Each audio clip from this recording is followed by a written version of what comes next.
Ok, bonjour à tous. Merci de vous être inscrits donc sur ce webinaire intitulé Charte informatique, une formalité, non, un outil stratégique. Déjà, dans un premier temps, j'aimerais bien savoir si vous pouviez essayer de mettre un commentaire pour voir si de notre côté on les reçoit bien. Comme ça, on pourra, si jamais il y a des questions, essayer d'y répondre en fin de présentation sur le sujet.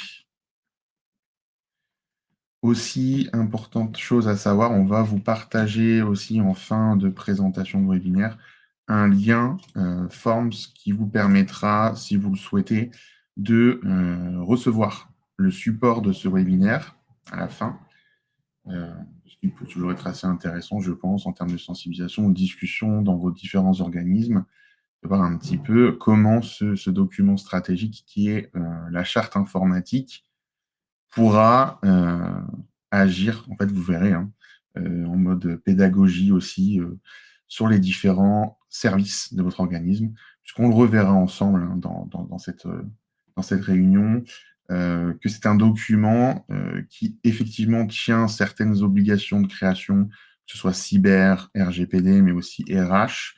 Mais en fait, on vous présentera pourquoi il faut le voir vraiment un peu plus loin que ça, hein, pas une simple formalité juridique, mais vraiment l'utiliser comme un outil qui vous permettra de sensibiliser en interne et d'impliquer le personnel dans la sécurité de votre structure. Voilà. Oui, donc c'est bon, je reçois bien les différents commentaires. Donc bonjour à tous. Eh bien écoutez, sans plus attendre, on va démarrer. Alors, déjà, on se présente tous les deux, hein. Donc Alan Blocho, je suis directeur du pôle cybersécurité au sein de DPO Consulting. Et donc, on a pour vocation un petit peu d'accompagner nos différents clients, soit sur des sujets 100% cyber, soit sur les aspects techniques liés à la protection des données, en renfort des équipes qui accompagnent sur la compliance RGPD nos clients. Moi, pour ma part, Michael, je travaille au quotidien avec Alan au sein de notre pôle cybersécurité en qualité de consultant pour des missions assez variées pour nos clients et j'accompagne aussi certains d'entre eux en tant que RSSI externalisé.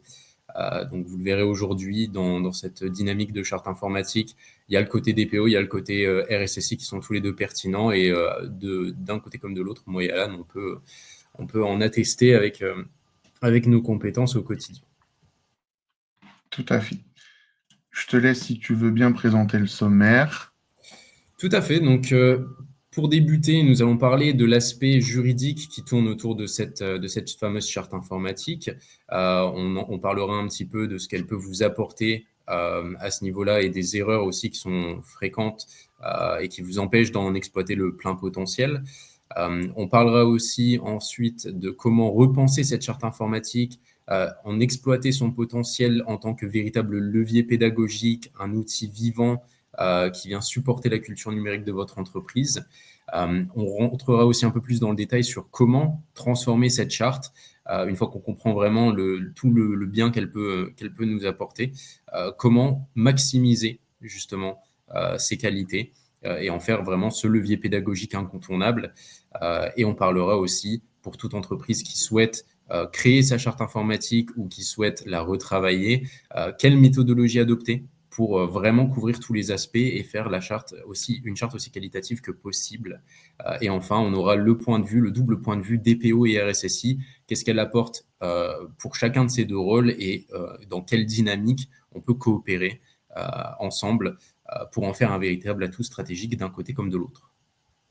Tout à fait. Et donc, j'essaierai un petit peu de vous donner mon point de vue plutôt côté métier de DPO sur ce que j'ai pu déjà constater chez certains clients ou même dans mes précédentes expériences professionnelles pour vous justement imager un petit peu comment parfois le manque d'encadrement d'une charte informatique peut possiblement porter préjudice, on va dire, à l'employeur s'il n'a pas suffisamment encadré certaines pratiques, et notamment les dernières, on le reverra, hein, avec évidemment l'avènement du télétravail, mais aussi l'utilisation de l'IA hein, au sein des structures, ChatGPT et consorts. Vous verrez, c'est quelque chose de très important en termes d'encadrement juridique derrière. Très bien. Alors commençons tout d'abord par la première partie qui s'intitule donc de l'obligation légale à l'outil négligé. Alors, rassurez-vous, le but ici, c'est pas de faire du juridico-juridique. On va essayer de mettre justement une logique très inclusive, on va dire, dans ce qu'on va vous présenter. Le but, c'est vraiment que ça parle à tout le monde, puisque je vais le répéter à plusieurs reprises. Encore une fois, la charte informatique, c'est pas uniquement juridique ou IT, c'est vraiment quelque chose qui sera global au sein d'une structure. Vous aurez même des obligations RH, justement. Donc, concrètement, ici, quand on parle de charte informatique, beaucoup vont d'abord penser, si vous voulez, à un document qui serait accessoire, un peu comme une sorte d'annexe RH qu'on signerait en diagonale le premier jour de notre arrivée dans la structure. Pourtant, vous le verrez, c'est quand même un document qui a une certaine portée juridique, parce que vous le verrez juste après, il y a plusieurs sources légales qui nous demandent quand même d'encadrer les différents usages. Prenons par exemple un exemple ici assez concret. Un salarié va, par exemple, installer un logiciel qui n'était pas autorisé sur son poste de travail. Et imaginons que voilà, il a téléchargé sur en plus une source non officielle. Cela pourrait possiblement introduire un ransomware dans le système d'information. Là derrière, en fait, si jamais l'entreprise voulait engager une procédure disciplinaire, elle va devoir prouver concrètement que ce comportement avait été interdit et avait été porté à la connaissance du salarié, et donc qu'il en avait été informé. Le problème, c'est que si c'est quelque chose qui n'avait pas été annexé au contrat de travail ou à un règlement intérieur, ça va être très compliqué ensuite à prouver que c'était porté à la connaissance du salarié. Donc la charte informatique, c'est vraiment ce document, tout d'abord, d'information.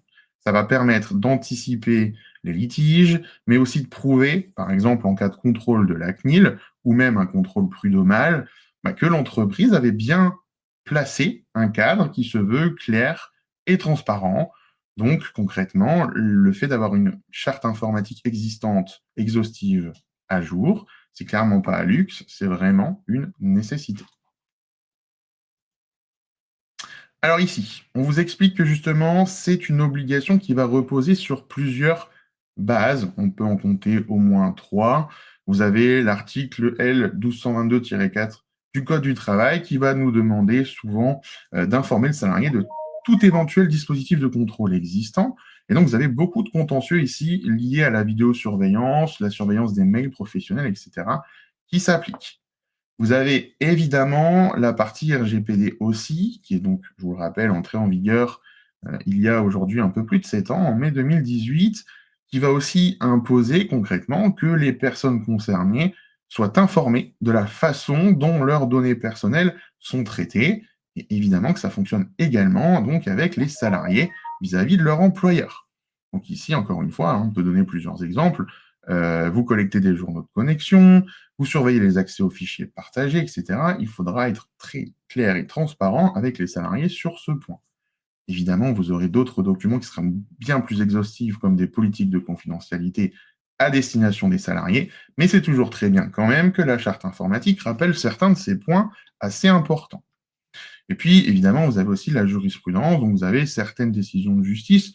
On peut penser notamment à certains arrêts, l'affaire Nikon, l'arrêt Barthès, etc., qui vont nous rappeler, je vous simplifie, très concrètement, que l'employeur ne peut pas fouiller n'importe quoi, n'importe comment dans son système et donc dans les PC et autres de ses employés.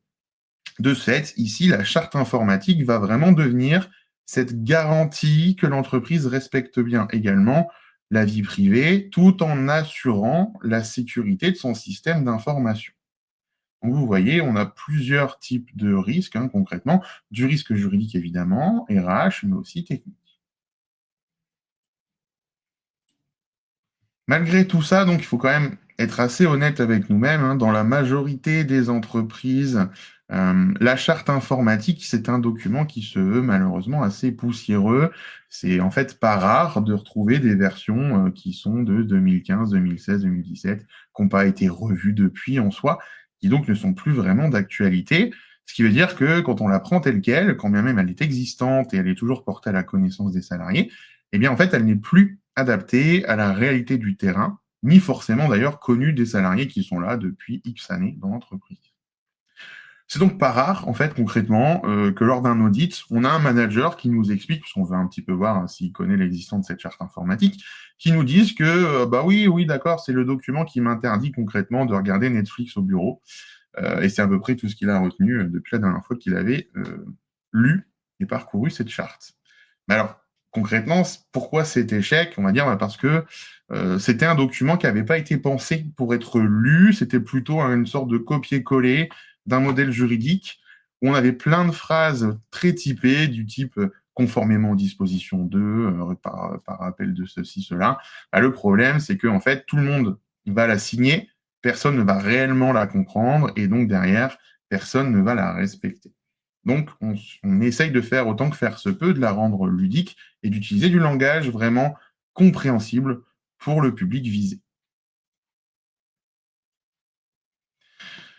Et en plus de ça, donc, ce manque d'appropriation peut être aussi aggravé, comme je vous l'ai dit, par un autre phénomène qui est celui de l'obsolescence. Effectivement, on a beaucoup de chartes informatiques qui n'ont pas été revues finalement depuis l'arrivée massive du télétravail, du cloud ou même de l'intelligence artificielle, et notamment dans sa partie générative aujourd'hui, ou les chatbots qui sont utilisés sur les sites internet et consorts. On peut également vous donner comme exemple ce qu'on avait déjà vu aussi, une charte qui interdisait noir sur blanc de l'usage et l'utilisation de clés USB au travail. Mais par contre, on n'allait pas plus loin, elle ne disait rien sur le fait d'envoyer des documents professionnels qui contenaient potentiellement donc des données personnelles qui allaient jusqu'à parfois être sensibles au sens du RGPD, via des outils comme WeTransfer, WhatsApp et compagnie. Le problème, c'est qu'en fait, vous remarquez que dès lors que je n'ai pas voulu encadrer les usages dans leur globalité, les collaborateurs peuvent très bien trouver des sortes de raccourcis, finalement, qui ne sont pas encadrés. Et donc, pour avoir une bonne charte informatique, ça veut dire que c'est la même logique que créer une politique de sécurité. Elle va devoir coller aux usages réels de votre entreprise, mais va également devoir évoluer avec ces usages et donc être parlante pour les différents collaborateurs. Sinon, elle va tout simplement, comme je vous l'expliquais tout à l'heure, devenir un document de plus dans votre placard RH IT et ne sera pas ou plus suivi avec le temps.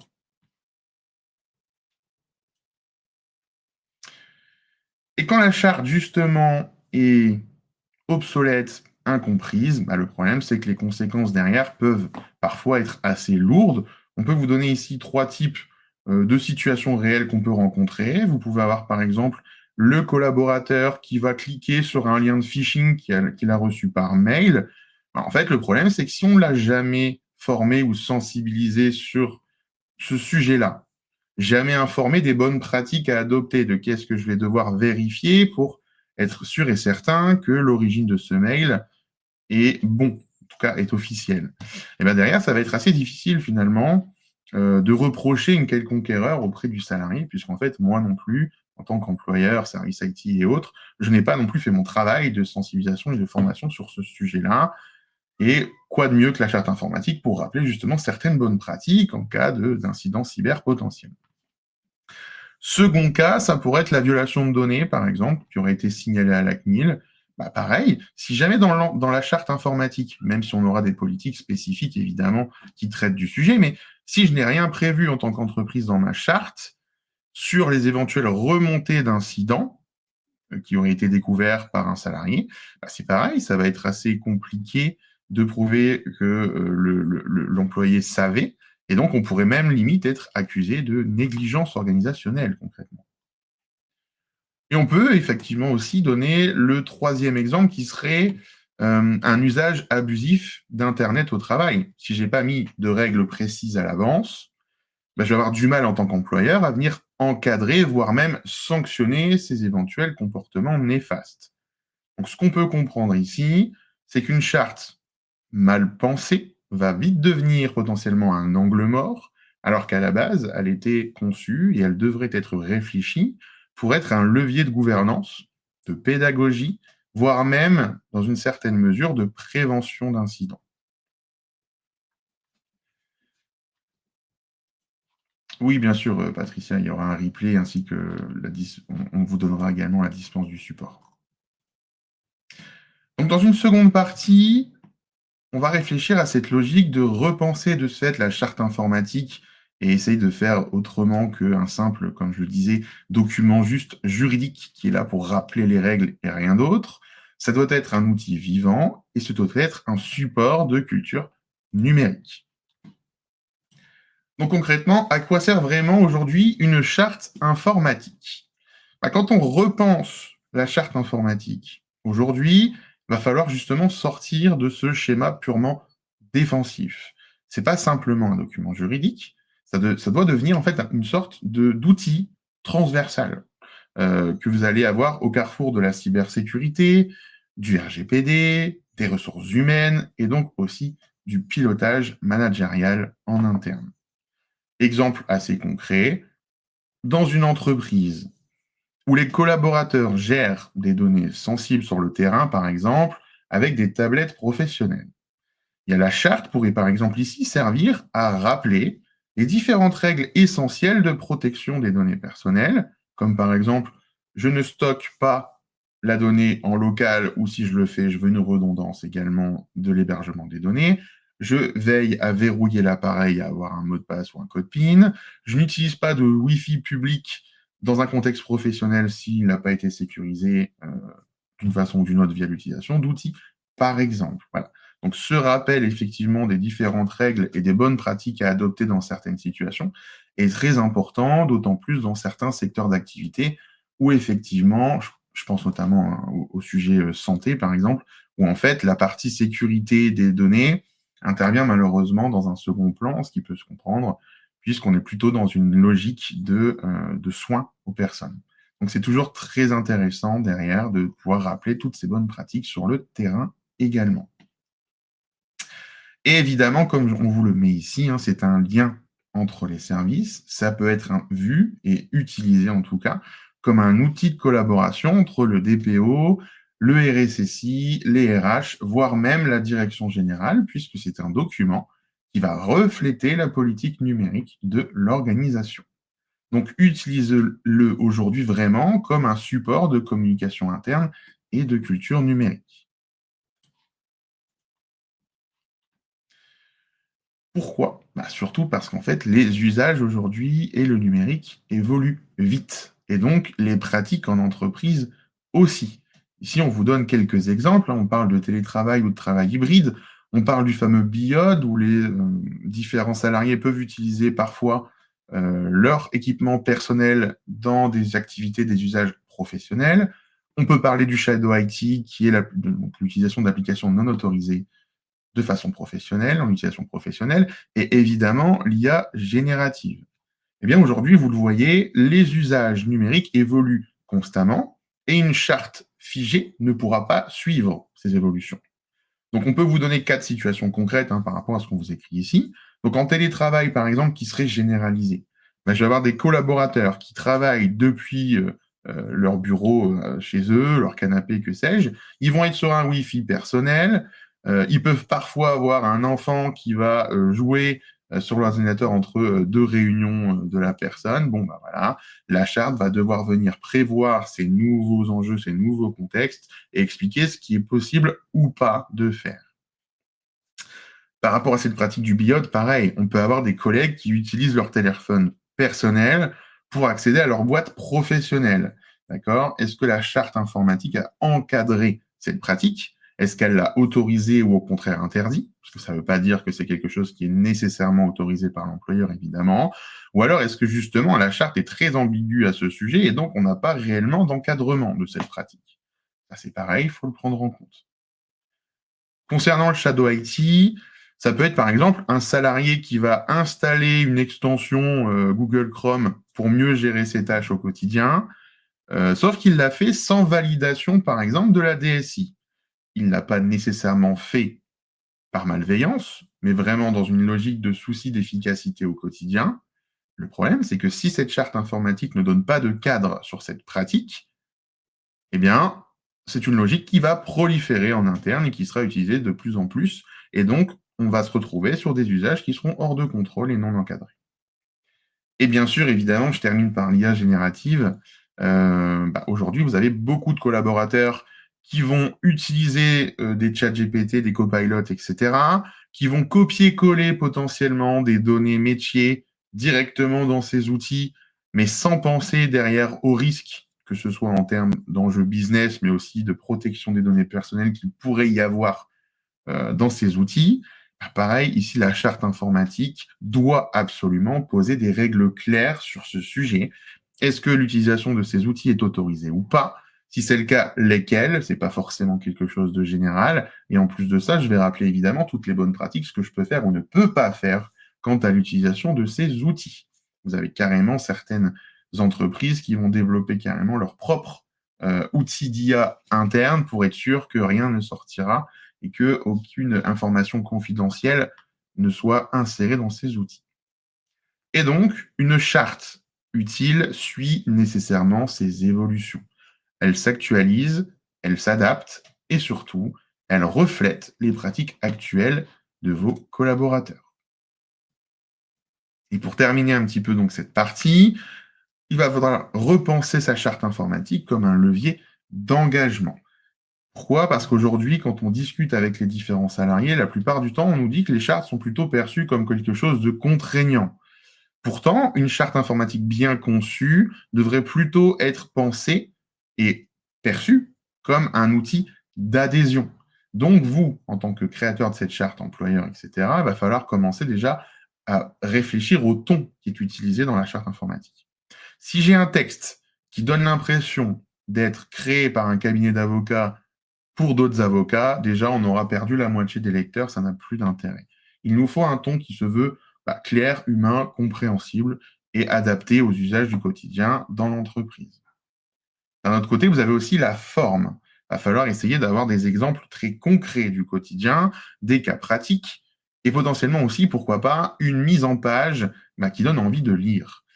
Moi, je me souviens, j'avais déjà vu dans une entreprise une charte qui avait intégré en préambule une sorte de mini BD d'ouverture qui racontait la journée type d'un collaborateur, qui avait des bons et des mauvais réflexes et qui en fait expliquait un petit peu ce qu'il fallait faire ou pas. Et ben, quelque part, en fait, le fait d'avoir mis en place cette BD en préambule, c'est quelque chose de beaucoup plus marquant qu'un simple préambule juridique, concrètement. Et surtout, le but de la charte, c'est également aussi d'expliquer le pourquoi. Par exemple, on ne bloque pas l'utilisation de clés USB au travail pour embêter l'utilisateur. On le fait parce que c'est une porte d'entrée fréquemment utilisée pour les ransomware et autres virus informatiques.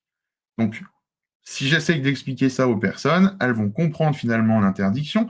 Et quand les personnes comprennent le sens des règles, eh bien, en fait, ce sera beaucoup plus facile de les demander et de leur faire comprendre pourquoi c'est important et pourquoi il faut le respecter. Donc ça, c'est aussi quelque chose de très important à comprendre. Donc maintenant qu'on a une meilleure idée de ce que la charte informatique peut concrètement nous apporter et aussi une meilleure vision des erreurs assez fréquentes quant à sa gestion, voyons voir comment exploiter pleinement son potentiel en faisant notamment un outil pédagogique. Donc, l'objectif d'une charte informatique, dans sa conception, c'est de bien intégrer le fait que cette charte, elle va être à destination de nos utilisateurs. C'est un outil qui va nous permettre de communiquer, de sensibiliser nos utilisateurs. Et donc, on se doit de la rendre aussi claire, aussi engageante et aussi compréhensible que possible pour nos utilisateurs. Car c'est bien beau de créer un document dans lequel on vient lister des règles, dans lequel on vient conseiller des bonnes pratiques. Si celles-ci ne sont pas comprises, on va avoir des employés qui vont potentiellement lire la charte de façon un peu diagonale, ils vont potentiellement venir mal interpréter certaines règles, et donc on va avoir un document qui s'avérera assez inefficace. Donc notre objectif dans la conception d'une charte informatique, ça va être de garder à l'esprit le fait que c'est un document qui doit être accessible à l'utilisateur et compréhensible de tout le monde, peu importe leur bagage technique ou leur bagage juridique. Donc c'est pourquoi les termes à vocation technique, à vocation juridique, on a tendance à les éviter et plutôt à les conserver pour des documents dans lesquels ils seront un peu plus adaptés. Donc cette charte, forcément, pour la rendre aussi intéressante que possible du côté de notre utilisateur, il va falloir en adapter le format. Si je propose à quelqu'un pour qui l'informatique n'est pas un sujet très intéressant, une charte informatique de 50 pages avec une police d'écriture extrêmement petite, avec aucun espace vraiment dans le texte, ça va pas franchement être une charte qui aura un grand succès, très clairement. Donc, on va chercher à bien décomposer notre charte de façon à la rendre aussi accessible que possible. Et pour ce faire, on va notamment l'organiser en la structurant en différentes sections qui seront reprises dans une table des matières avec des titres assez explicites. Donc, par exemple, si j'ai un employé qui demain va faire sa première journée en télétravail et il a besoin de se remémorer des règles et des bonnes pratiques que l'on conseille, il va chercher à consulter sa charte informatique. Si dans mon sommaire, j'ai une section dédiée au télétravail que je peux retrouver très facilement, qui a son propre paragraphe dédié dans la charte, ça va forcément rendre l'information plus accessible, d'où cet avantage de bien structurer et de faire très attention au format de cette charte. On va notamment essayer de la rendre aussi visuelle que possible. Donc, pour les règles que l'on cherche à mettre en place ou les bonnes pratiques que l'on cherche à conseiller, on peut les faire ressortir, par exemple, en les encadrant. On va également chercher à mettre l'accent sur une tonalité aussi engageante que possible. Mon objectif, c'est pas de rendre ma charte informatique comme un document très intimidant qui va juste contenir des interdictions auprès de mes utilisateurs. On se veut pédagogue. On veut vraiment utiliser ce levier de sensibilisation que l'on peut créer par le biais de cette charte en expliquant, comme Alan l'a dit un petit peu plus tôt, si j'interdis les clés USB, c'est pas pour vous embêter, ça va être pour un souci de sécurité. Donc, il faut essayer de tourner cette phrase de façon aussi agréable que possible pour que l'utilisateur se sente aussi inclus. Plutôt que de lui dire tu n'as pas le droit d'utiliser des clés USB, on va chercher à lui faire comprendre et on va chercher à illustrer aussi avec des cas de figure potentiellement concrets pourquoi nous mettons en place cette interdiction ou cette limitation. Diapo suivant, s'il te plaît. Merci. Donc, bien évidemment, une charte informatique, pour la rendre aussi agréable que possible, parce qu'en effet, on ne veut pas perdre notre utilisateur en cours de route, on va pouvoir faire appel à différentes solutions. On va avoir, pour une charte qui se veut moderne, on ne va pas être retranché dans cette obligation d'en faire juste un document PDF. On va pouvoir utiliser différents formats pour la rendre aussi pédagogique, aussi ludique que possible. Afin de faciliter l'engagement, afin qu'elle soit plus facilement assimilable par nos collaborateurs, parce qu'en effet, une charte qui est bien comprise, qui est agréable à lire, ça va tout de suite avoir plus d'impact.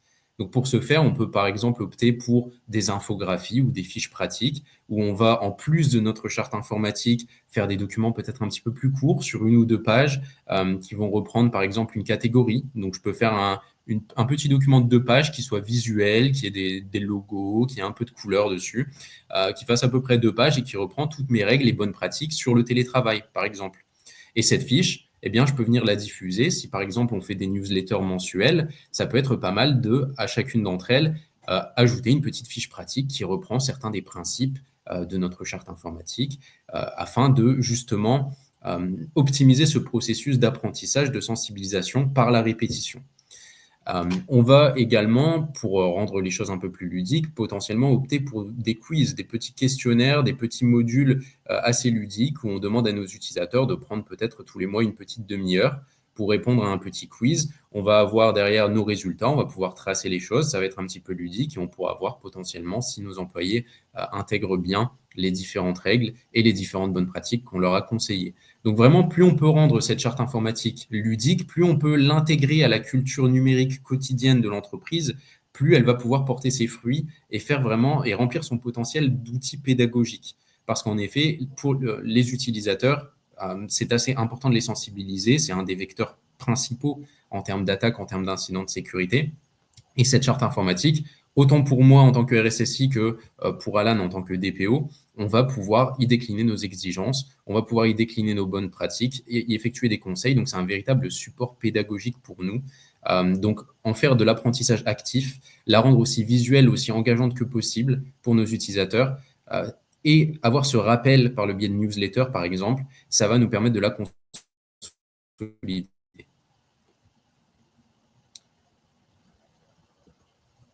Donc, bien évidemment, cette charte, pour la rendre plus efficace que possible, elle doit suivre notre collaborateur tout au long de son parcours. Ce n'est pas uniquement une obligation contractuelle, une formalité à l'embauche dans le processus d'onboarding où on doit juste signer ce document. On peut consolider les choses déjà dès l'arrivée du collaborateur en accompagnant cette charte informatique d'un module de formation, par exemple. Ça peut être une petite session de sensibilisation faite par le RSSI potentiellement, mais vraiment essayer de renforcer, essayer de concrétiser, plutôt que du texte au sein de notre charte, essayer d'imager les choses et d'impliquer un peu plus le collaborateur d'entrée de jeu, ça va déjà porter ses fruits. On va avoir aussi, comme je le disais, tout cet intérêt à faire des rappels, que ce soit par le biais, comme je vous le disais, de ces petites fiches pratiques, utiliser à bon escient vos newsletters si vous en avez, utiliser à bon escient tous les événements qui peuvent se montrer pertinents. Par exemple, on a le mois de la cybersécurité, on a la journée de la protection des données, ce sont toujours des bonnes occasions, des bons prétextes pour remettre un petit peu cette charte informatique sur le devant de la scène. L'objectif, c'est justement de la garder comme ça, sous le feu des projecteurs, sous le devant de la scène, et qu'elle accompagne constamment au quotidien dans l'usage des outils du numérique nos utilisateurs.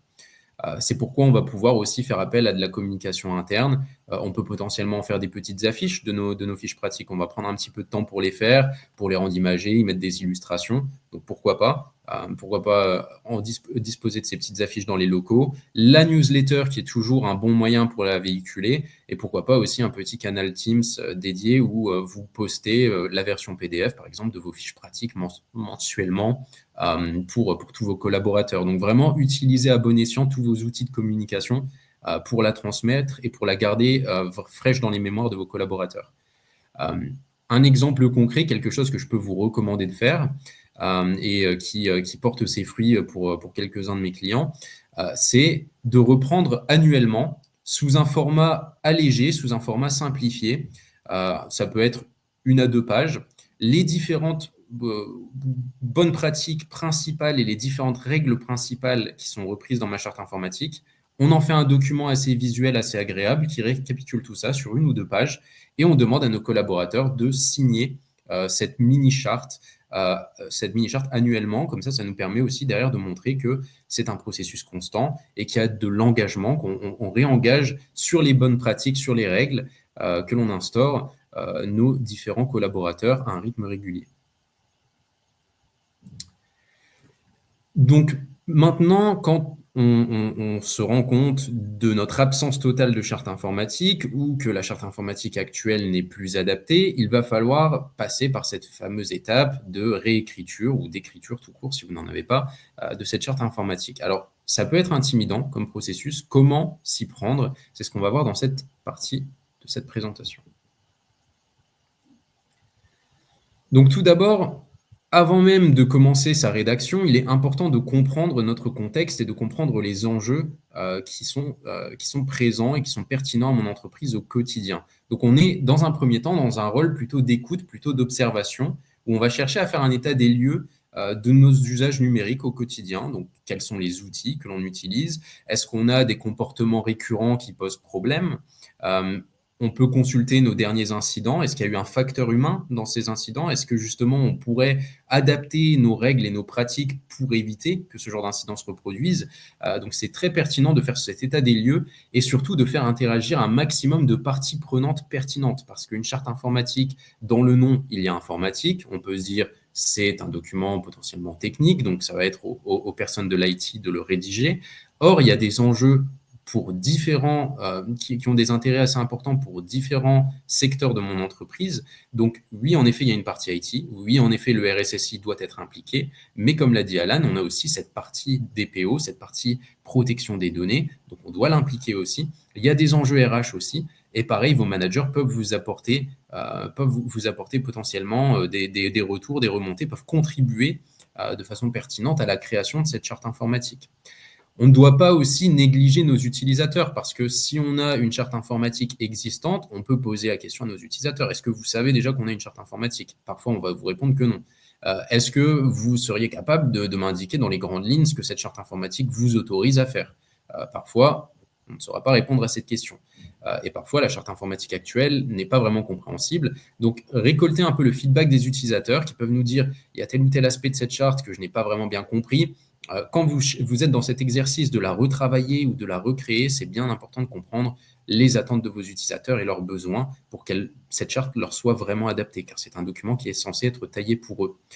Donc notre objectif, c'est vraiment de construire une charte qui va coller à la réalité des pratiques et qui ne va pas avoir uniquement cette vertu de document juridique pour nous protéger ou document technique où le RSSI va s'amuser à rentrer dans les détails de techniques de la cybersécurité et perdre la plupart des collaborateurs. Donc on veut vraiment quelque chose qui soit cohérent, efficace pour nos utilisateurs et qui colle à la réalité de nos pratiques. Donc, une fois qu'on a fait notre état des lieux, il va falloir commencer à réfléchir à comment structurer cette charte informatique. Donc, bien évidemment, d'une organisation à l'autre, on va avoir des besoins différents. Donc, on n'a pas vraiment de modèle unique de charte qui sera vraiment adapté à tout le monde. Mais on va quand même y retrouver certaines rubriques, certaines dimensions qu'on se doit d'explorer au sein de celle-ci. Alors, il y a le classique, l'introduction, où on décline un petit peu à qui s'adresse cette charte. On reprend nos principes généraux, où on explique vraiment, voilà, cette charte, elle a pour but de contribuer à la sécurité de l'entreprise, la gestion des données personnelles, etc. Et on va avoir toutes nos règles d'usage aussi, hein. Donc, on va rentrer dans toutes nos sections spécifiques. On aura le matériel informatique, comment le protéger. Pareil, la téléphonie, c'est aussi un autre enjeu. Tout ce qui est l'usage d'Internet, l'usage de la messagerie, la partie télétravail qui est très pertinente de nos jours, ou tout simplement une partie nomadisme, hein, si jamais on parle de télétravail, mais les déplacements, c'est aussi quelque chose qu'il faut prendre en compte. La gestion des outils collaboratifs, on aura la partie RGPD également, et les comportements sur les réseaux sociaux aussi, parce que, par exemple, en cas de figure, il y a une entreprise qui n'a pas instauré de règles vis-à-vis des réseaux sociaux, et malheureusement, il y a un de ses employés qui a fait un selfie et qui l'a posté sur son réseau social personnel. Le problème, c'est que sur le selfie, en arrière-plan, on pouvait voir l'écran d'un collaborateur qui travaillait sur quelque chose de confidentiel. Donc, les comportements doivent être encadrés et, comme on l'a dit un petit peu plus tôt, si on ne spécifie pas les choses, il y a potentiellement des zones d'ombre et il y a potentiellement des choses il y a potentiellement potentiel à ce que on ait des usages qui ne soient pas clairement interdits dans la charte, mais qui ne soient pas désirables et qui viennent nous causer des conséquences assez importantes derrière. Donc pareil, dans ma charte, on va retrouver une section qui décline les sanctions. Donc on n'a pas forcément besoin de faire 15 pages sur les sanctions. Si tu ne respectes pas règle 1, alors il y aura sanction 1. On n'a pas besoin potentiellement de rentrer dans les détails très spécifiques, mais on se doit quand même, dans notre charte, de spécifier qu'en cas de mauvais usage, en cas de non-respect, il peut y avoir des sanctions disciplinaires pour le collaborateur. Il peut y avoir aussi des cas de figure où on entre dans une dimension juridique aussi. Donc l'objectif, c'est qu'on pose des règles, on pose des conditions dans cette charte informatique. Donc il doit y avoir les sanctions, il doit y avoir aussi cette information qui passe auprès de l'utilisateur que ces règles, on les met pour qu'elles soient respectées aussi, sinon il y aura des sanctions potentielles. Et les contacts utiles, forcément, c'est important de les avoir. Et encore une fois, un conseil, hein, quand on essaye de structurer notre charte, quand on essaye de créer cette trame, il faut toujours penser à bien décliner les choses en sections qui sont adaptées. Donc, comme je vous le disais, un paragraphe précis pour le télétravail. Si vous avez des règles précises qui s'appliquent aux prestataires, vous faites un paragraphe aussi pour les prestataires et ça se retrouve dans la table des matières. Comme ça, si on a besoin de chercher l'information, on a un document structuré et mon collaborateur qui va faire son premier jour de télétravail demain, il peut très facilement retrouver la section qui lui est dédiée. Donc, bien évidemment, maintenant qu'on a la trame, maintenant qu'on a la structure, on doit s'y mettre et on doit la rédiger, cette charte. Donc, on va reprendre les principes vus précédemment. On veut que notre charte soit un document clair, lisible, compréhensible pour nos utilisateurs. Donc, on ne va pas se répéter là-dessus. Mais on va chercher, encore une fois, à essayer d'illustrer, d'espacer notre texte de façon à le rendre assez agréable. On vient encadrer les bonnes pratiques ou les règles importantes. On vient mettre des exemples concrets. Si possible, on peut mettre des petites icônes pour illustrer un petit peu cette charte. Et encore une fois, dans sa rédaction, c'est assez intéressant de prendre en compte tout le potentiel qu'on a aujourd'hui d'un point de vue numérique pour les différents formats de cette charte informatique. Tout ce qu'on peut faire, que ce soit des fiches pratiques sur le côté, des petits quiz, tout ce qu'on peut faire pour la rendre plus interactive, plus intéressante. C'est assez intéressant d'y réfléchir aussi en amont quand on est dans ce processus d'écriture. Donc, une fois qu'on a rédigé notre charte informatique, on en vient à l'étape suivante qui va être de la faire valider. Puis ensuite, on aura la partie diffusion, circulation de cette charte informatique. Donc, le processus de validation, c'est quelque chose qui doit être assez transversal. J'en ai parlé un petit peu plus tôt. On va essayer de faire interagir un maximum de parties prenantes pertinentes. à la conception de cette charte informatique. Donc, une fois que tout le monde a apporté sa pierre à l'édifice, tout le monde se doit aussi de vérifier le document lui-même pour qu'il n'y ait pas d'incohérence, pour qu'on ne se marche pas dessus entre RSSI et entre DPO, par exemple.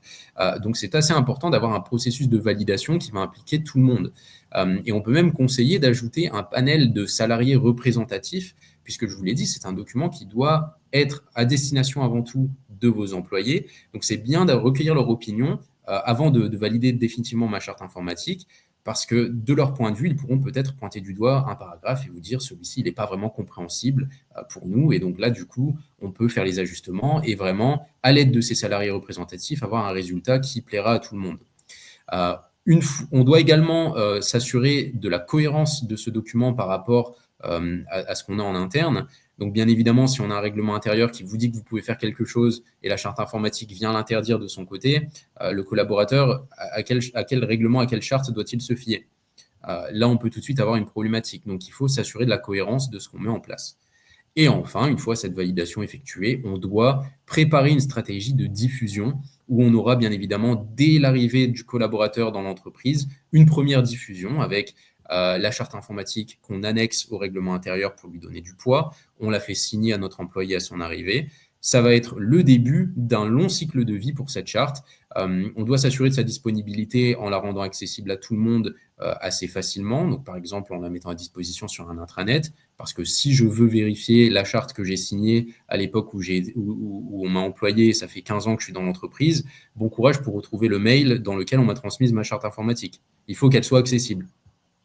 Et pareil, on va avoir ce principe de communication interne régulière, non seulement pour l'apprentissage, parce que ça se fait par la répétition, mais aussi justement pour s'assurer que si je viens à faire des changements dans ma charte informatique, on vienne régulièrement aussi les communiquer et que nos utilisateurs puissent en prendre conscience aussi.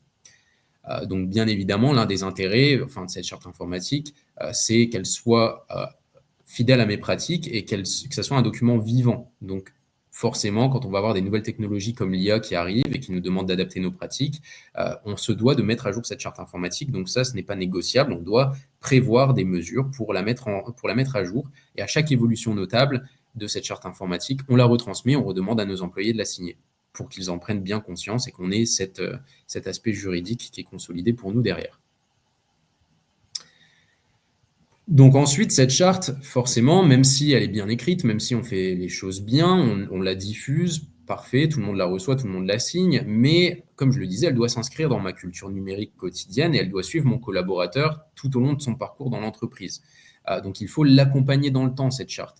Et là, on revient à ce que j'ai dit un peu tout à l'heure, on va chercher à la diffuser, à la garder fraîche dans les esprits, à l'aide de newsletters, on va utiliser les possibilités qu'on a dans le numérique pour en faire des petits formats, pour en faire des fiches pratiques petits formats qui sont assez accessibles, qui sont assez sympathiques et assez visuels pour le collaborateur. On peut en faire des affiches dans les open space de ces fameuses fiches pratiques aussi.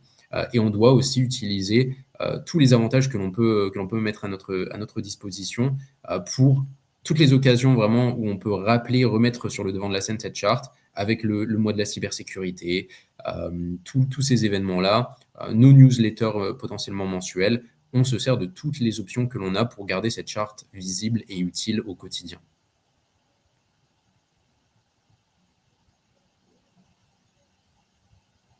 Bien, écoutez, on va démarrer la dernière partie intéressante aussi de ce webinaire, qui est surtout donc, maintenant que vous avez compris un petit peu l'utilité, le contenu qu'il devrait y avoir, la logique aussi derrière de formation ou de sensibilisation, en tout cas, des acteurs concernés, on va vous expliquer aussi pourquoi il faut considérer cette charte comme un atout stratégique à la fois pour la fonction de DPO, mais aussi pour une logique plus IT et la fonction donc de RSSI. Concrètement ici, le but, c'est vraiment de voir cette charte comme la matérialisation côté DPO des mesures organisationnelles qui sont exigées par le RGPD, donc dans l'article 32, la sécurité des données.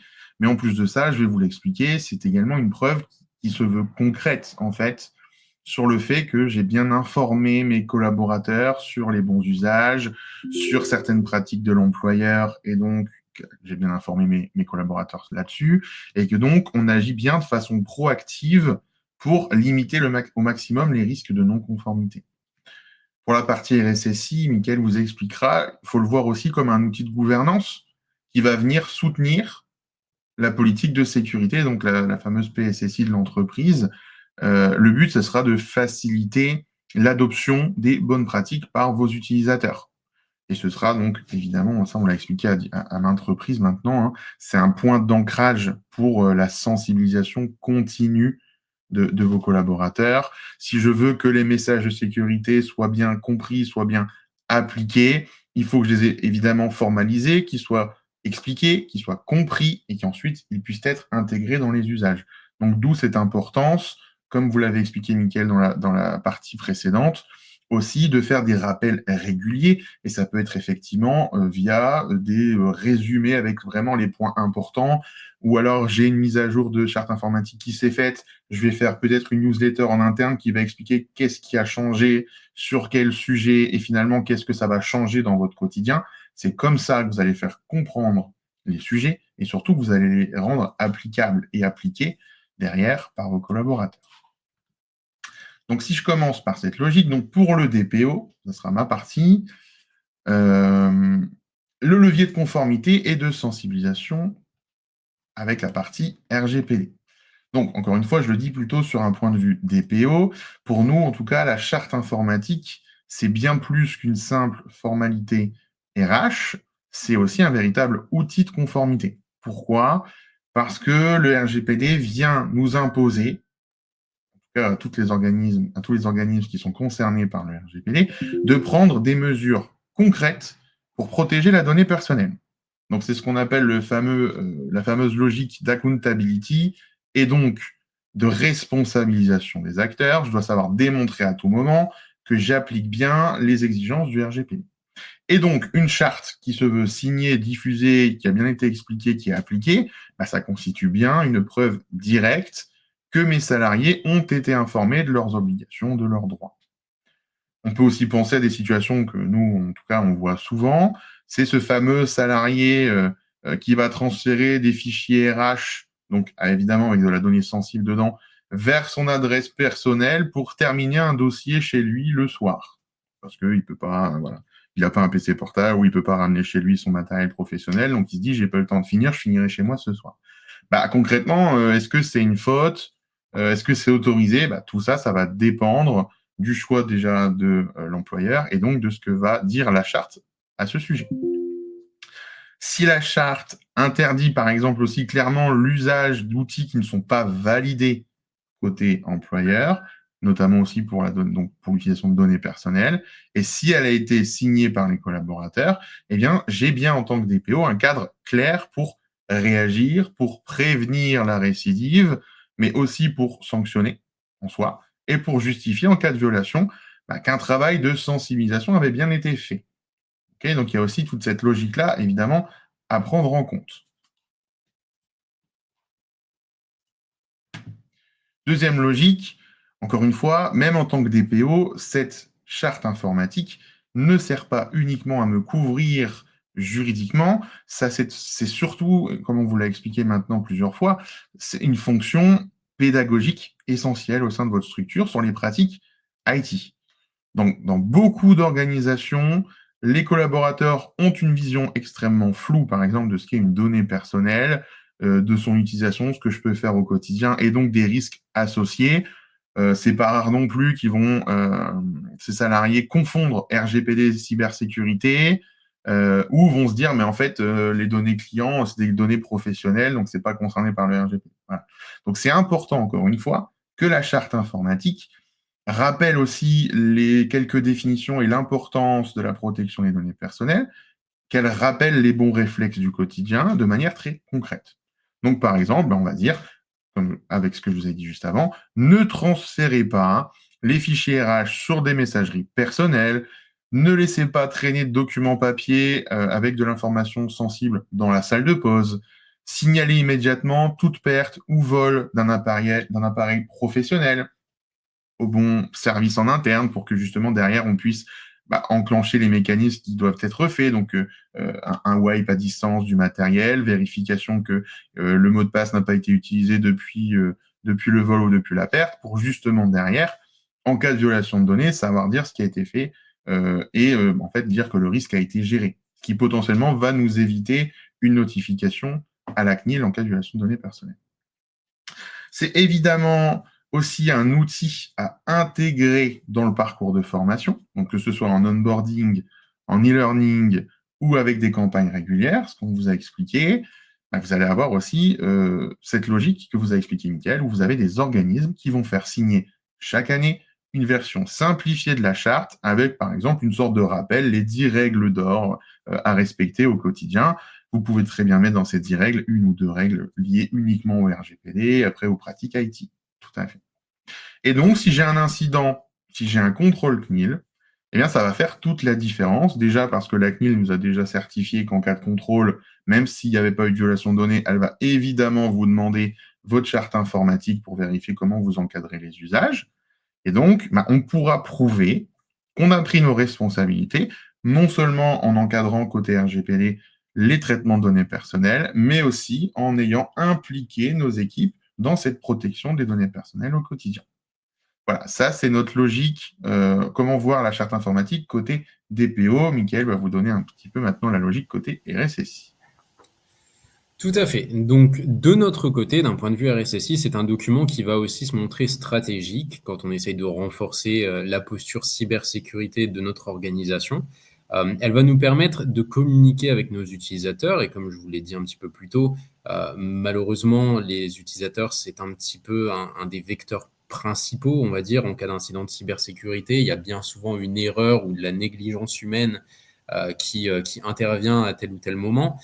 Donc nous, on a un intérêt certain à en faire un levier pédagogique qui vient non seulement détailler les bonnes pratiques et les règles d'usage que l'on va implémenter pour renforcer notre cybersécurité, mais aussi justement pour derrière prévenir les éventuels mauvais usages de nos utilisateurs. Donc, tout l'intérêt pour nous en tant que RSSI de bien travailler sur ce document, c'est d'en faire une ligne de défense comportementale pour inculquer à nos utilisateurs les réflexes attendus et de poser aussi les règles d'usage et de cadrer les choses de façon claire, nette et précise pour ne pas laisser place à de l'ambiguïté. Donc, bien évidemment, l'objectif, ça va être, pour ma part, de sensibiliser mes utilisateurs et réduire les risques organisationnels et les comportements à risque dont ils peuvent être l'objet. Donc, à ce niveau-là, par exemple, interdire l'usage de clés USB que mon utilisateur viendrait trouver sur le parking, c'est très clairement quelque chose que je voudrais intégrer à ma charte informatique. C'est quelque chose que je peux véhiculer par le biais de celle-ci. Et ça va nous permettre donc de réduire les éventuelles surfaces d'attaque en réduisant au maximum ces fameux comportements à risque. De mon côté, en tant que RSSI, je dois établir pour mon entreprise une stratégie complète en matière de cybersécurité. Donc, ça va passer bien évidemment par un document clé qui va être la PSSI, la politique de sécurité du système d'information. C'est un document qui se veut stratégique, c'est un document qui se veut à vocation un peu plus technique. Donc, forcément, on ne peut pas se permettre de le laisser tel quel et de le mettre à disposition de nos collaborateurs et de s'attendre à ce qu'ils s'en imprègnent et qu'ils puissent justement le comprendre et avoir des usages au quotidien des outils numériques qui viennent respecter les principes de la PSSI. C'est là où ma charte informatique va jouer un rôle clé pour moi. Je vais m'en servir, comme on le disait depuis le début de cette présentation, je vais m'en servir pour faire le lien entre la partie technique et la partie utilisateur. Donc, elle va venir un peu traduire ma PSSI, les exigences de ma PSSI, en règles compréhensibles de tous. Ça va rendre donc mes attentes en tant que RSSI plus accessibles et aussi plus humaines par rapport à une potentielle variante technique qu'on trouverait au sein de ma PSSI. Et donc, à partir de ce moment-là, cette charte, elle va aussi me permettre, de par cet aspect clair, cet aspect ludique aussi un peu, si on met en valeur tous les atouts qu'on vous a présentés aujourd'hui, elle va permettre à mes utilisateurs de s'en imprégner plus facilement et les règles que je leur impose vont pas être perçues comme des contraintes. Et au contraire, en rendant ce document engageant, on peut faire de la cybersécurité au quotidien dans les usages de nos utilisateurs, quelque chose vraiment de ludique et quelque chose auquel ils adhèrent fortement. Donc, On l'a présenté, d'un point de vue DPO comme d'un point de vue RSSI, on va avoir des avantages clairs, nets et précis à avoir une bonne charte informatique. Eh bien, il faut savoir que ce n'est pas des avantages que l'on va retrouver d'un point de vue individuel, ça va aussi mener à une liaison commune entre mon DPO et entre mon RSSI. Donc justement, le DPO cherche à protéger les données personnelles, le RSSI cherche à protéger les systèmes d'information. Ça se recoupe assez largement, c'est pratique dans la réalité opérationnelle. Et donc, par le biais de cette charte, si, comme on vous l'a recommandé aujourd'hui, on implique tous les parties prenantes, donc en particulier mon DPO, mon RSSI, on va communiquer, on va échanger, et ça va nous permettre de clarifier certaines choses et de se mettre d'accord et d'en faire une vraie base partagée où on décline chacun de notre côté nos exigences qui sont donc traduites à un langage compréhensible par nos utilisateurs. De notre côté aussi, du côté RSSI, Alan en a parlé pour la partie DPO, cette charte informatique, elle fait aussi un peu preuve en cas de contrôle de la CNIL, en cas d'incident, que l'on a cherché à sensibiliser, que l'on a cherché à mettre des mesures organisationnelles en place pour structurer, pour gouverner nos pratiques IT et les rendre un peu plus sécurisées. Donc, pareil, autant pour le RSSI que pour le DPO, cette charte, elle fait un peu office de preuve de ce qui a été mis en place en amont. Donc là aussi, c'est un avantage considérable pour les deux. Et bien évidemment, quand on va concevoir ensemble cette charte informatique, le DPO, le RSSI vont être amenés à échanger et vont tous les deux y positionner leurs attentes. Et donc, on va pouvoir avoir des discussions et éviter que l'on se marche sur les pieds l'un à l'autre. Donc, s'il y a des contradictions entre ce que moi j'attends en tant que RSSI et ce que Alan souhaite imposer en tant que DPO, on va pouvoir en discuter en amont, se mettre d'accord et avoir vraiment une version cohérente que l'on peut appliquer à tout le monde, que l'on peut appliquer à l'ensemble de l'entreprise, et ça va éviter les contradictions, les angles morts et les zones grises où on se rejette un petit peu la responsabilité l'un à l'autre. Là, au moins, on aura, avec une charte informatique bien effectuée, bien créée par nous deux, on aura un document qui va servir d'outil de gouvernance numérique à 360 degrés. On va bien couvrir les deux faces que sont l'aspect technique et l'aspect protection des données, l'aspect RGPD. C'est ces deux enjeux qui ensemble forment le tout qu'est la cybersécurité. Et bien évidemment, de notre côté, on va tous les deux s'en servir comme un outil de sensibilisation. L'objectif, c'est pas, encore une fois, de se montrer contraignant. On ne veut pas que les règles ou les bonnes pratiques que l'on cherche à imposer soient vues comme des contraintes ou soient vues comme dérangeantes par nos utilisateurs. Donc avec cette charte, on peut se montrer pédagogue et on peut justement avancer tous ensemble vers une meilleure cybersécurité, vers de meilleures pratiques au quotidien, en formalisant les choses de façon à ce que tout le monde la comprenne, en donnant du sens, en se montrant pédagogue. Plutôt que de mettre des interdictions strictes, on explique un petit peu notre point de vue derrière. Et après, pareil, en cas de formation, on a parlé avec les fiches pratiques, les newsletters, etc. Tout ce processus de répétition, c'est un support clair aussi pour la formation et la sensibilisation continue de nos employés. Donc pour conclure, ce qu'il faut retenir, c'est que cette charte informatique, elle va avoir des intérêts très clairs d'un point de vue conformité. On va chercher à l'annexer à notre règlement intérieur, à la faire signer par tous nos employés pour vraiment avoir cet aspect juridique consolidé d'un point de vue de l'entreprise. Si elle est obsolète, ce qui est l'un des cas de figure les plus fréquents, et qu'elle ne couvre pas nos nouveaux usages tels que le télétravail, l'IA, on va tout de suite se retrouver face à des situations un peu risquées, des situations qui peuvent nous porter préjudice. Donc forcément, la garder à jour, c'est un enjeu clé. On en fait un véritable levier pédagogique avec des règles claires, compréhensibles de toutes. Donc tout ça dans l'optique de mener à des meilleurs comportements. En faire une partie intégrante de notre culture numérique aussi, et en faire aussi un document vivant. Donc bien évidemment, il doit rester à jour par rapport à nos pratiques réelles et on doit le garder frais dans les esprits de nos utilisateurs. Et d'un point de vue RGPD comme d'un point de vue cybersécurité, c'est un document qui va avoir ses avantages aussi bien pour le DPO que pour le RSSI, et ça va favoriser aussi la collaboration entre ces deux fonctions pour créer une stratégie globale de cybersécurité qui va être cohérente et qui va couvrir et mettre tout le monde d'accord sur les aspects, sur les enjeux cybersécurité et protection des données personnelles. Très bien. Alors, vraiment, en deux secondes, on vous explique que, effectivement, chez DPO Consulting, c'est tout l'enjeu de notre pôle, du pôle cyber, où en fait, on intervient pour la protection des données des clients, que ce soit de façon de la donnée personnelle ou pas. Et on intervient donc principalement pour la création de la gouvernance cyber, donc la revue ou création des différents documents importants en cybersécurité, charte informatique, PSSI, tout ce qui est plan de continuité de reprise d'activité, gestion des incidents, etc. On fait des audits cyber, des pen tests et on externalise la fonction de RSSI pour nos clients. Alors, par rapport aux questions, j'ai pu en voir une effectivement avec la logique donc de RACI qui avait été mise en avant. Alors, si je dois donner un RACI de façon très très succincte, dites-vous déjà que tout ce qui est de logique, responsabilité de création, mise à jour de cette charte informatique, pour moi, elle pèse principalement sur le RSSI. Il peut y avoir une validation côté DSI, mais c'est le RSSI souvent qui va la créer concrètement et qui va la mettre en place. Vous avez le DPO qui sera responsable dessus sur la partie conformité juridique RGPD, la partie juridique globale. Si vous avez un service juridique, tant qu'à faire, utilisez-le. La DSI, elle va être dans une logique d'approbateur final de ce document. Elle va valider les choix structurants, va décider un petit peu de l'orientation stratégique par rapport à ce qui est fait au sein de la structure, et donc que ce soit en corrélation avec votre structure.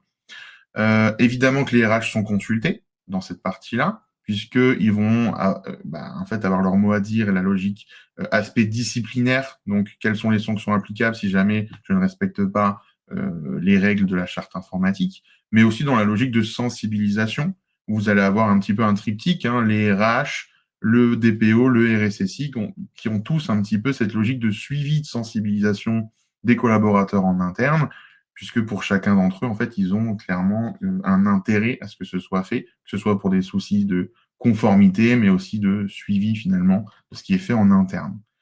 Si jamais vous avez la chance d'avoir une équipe de communication, tant qu'à faire, elle sera responsable du déploiement de la charte, elle va décider des meilleurs canaux internes de transmission pour que ce soit toujours compris, toujours accessible. Elle peut réfléchir au sujet de tous les 6 mois, je renvoie un petit rappel, ou tous les ans, je fais un résumé de la charte informatique, ce genre de choses.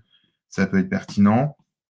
Et puis, si j'essaie de trouver une dernière partie, ça pourrait être, comme vous l'avez expliqué, Michael, différents utilisateurs qu'on va juger comme clés au sein de la structure, et on va leur demander justement, enfin, on va les consulter, ils auront cette logique de consultant dedans, sur est-ce que selon vous, elle est bien applicable sur le terrain, est-ce qu'elle est comprise, est-ce qu'elle encadre bien l'intégralité de vos usages du quotidien, donc que ce soit bien en corrélation avec la réalité opérationnelle.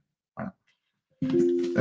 Oui, voilà, j'ai vu une question qui me demandait si les services RH ne devraient pas être associés. Si, bien sûr qu'ils le sont dans cette partie-là, parce qu'effectivement, ils ont ce projet, ce sujet de responsabilisation et de sensibilisation des collaborateurs. Donc, évidemment qu'ils sont dedans. Et tout à fait, quand il s'agit de mobiliser l'ensemble des services dans sa rédaction, c'est ce qu'on disait tout à l'heure avec ce principe de prendre toutes les parties prenantes pertinentes et ensemble de chacun venir apporter sa pierre à l'édifice pour créer une charte qui reflète vraiment nos pratiques et qui reflète vraiment nos exigences d'un côté comme de l'autre. Donc en effet, DPO, RSSI, DSI, RH, vous pouvez aussi peut-être impliquer certains membres de la direction, ça dépendra de la taille de la structure aussi. Et après, pareil, la communication peut être aussi utilisée pour le déploiement de la charte. Et pareil, on peut demander l'avis aussi potentiellement à nos différents managers d'équipe. Et après, dans le processus de validation, comme on vous le disait, vous pouvez prendre un groupe d'employés test et leur faire lire la charte aussi. Et vous assurer vraiment que tout est compréhensible pour tout le monde. Donc en effet, mobiliser l'ensemble, plus on peut mobiliser de parties prenantes pertinentes, plus on aura une charte qui sera forcément efficace parce qu'elle sera proche de la réalité du terrain. Tout à fait. Et puis donc, pour conclure, déjà merci à tous d'avoir suivi ce webinaire. Si certains d'entre vous sont intéressés pour obtenir le support PDF de ce webinaire, ce sera avec plaisir. On va vous transmettre un lien qui permettra de faire la demande et de vous l'envoyer au cas par cas. Et puis, dernière chose à vous dire importante, c'est que DBO Consulting a décidé maintenant de mettre en place tout un programme de webinaires qui vont être liés à la compliance, privacy en général, les sujets IA, les sujets cyber. Voilà, on va essayer de vous faire quelque chose vraiment cuit aux petits oignons à partir de la rentrée. Donc, continuez bien de suivre notre page. Vous verrez, on va mettre beaucoup de webinaires à partir de septembre. Merci beaucoup à tous. Et puis, écoutez, je On va vous transmettre le lien Forms pour faire la demande de support. Excellente journée à tous. Merci à tous. Bonne journée.